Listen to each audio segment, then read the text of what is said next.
Good morning to all the young people and all of you who are young at heart. On some of our walks around the neighborhood lately, I have been noticing a lot of special rocks. Here are a few of the ones that we've found. Sometimes I've been seeing little rocks that are decorated. This one says, "Smile often." Some of them are painted with pictures. Here's a tiny little cat someone made. And some are just plain beautiful rocks, but the way they're placed on the ground makes me feel like someone left them there special, as if to communicate and say hello to us walking by. In our story today, we hear about Jacob and Esau. They're brothers and they're having a really big fight with each other. So Jacob runs away into the desert to get away from his brother Esau. He's probably feeling kind of worried and scared, alone out there in the desert with nothing but sand and rocks.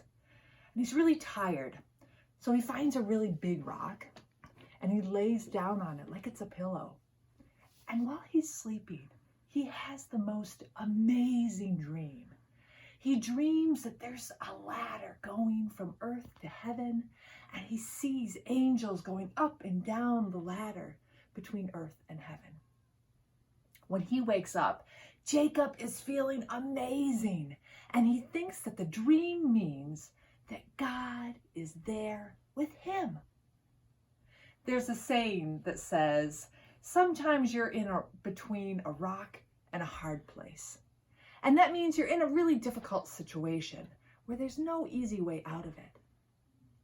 But Jacob found that when he was in his hard place, God was there with him. God was everywhere.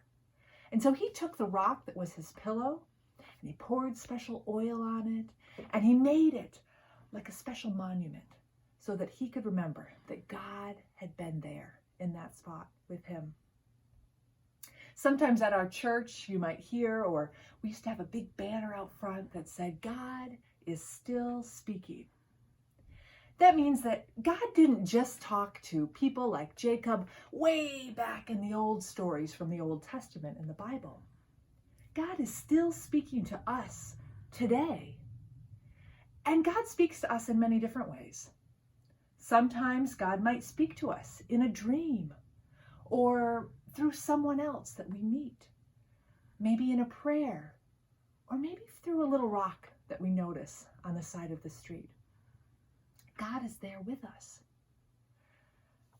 When you go out today on a walk, perhaps, I want you to go and see if you can find a little rock.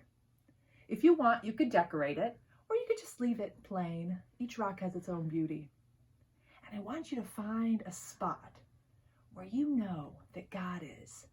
And I want you to put the rock right there.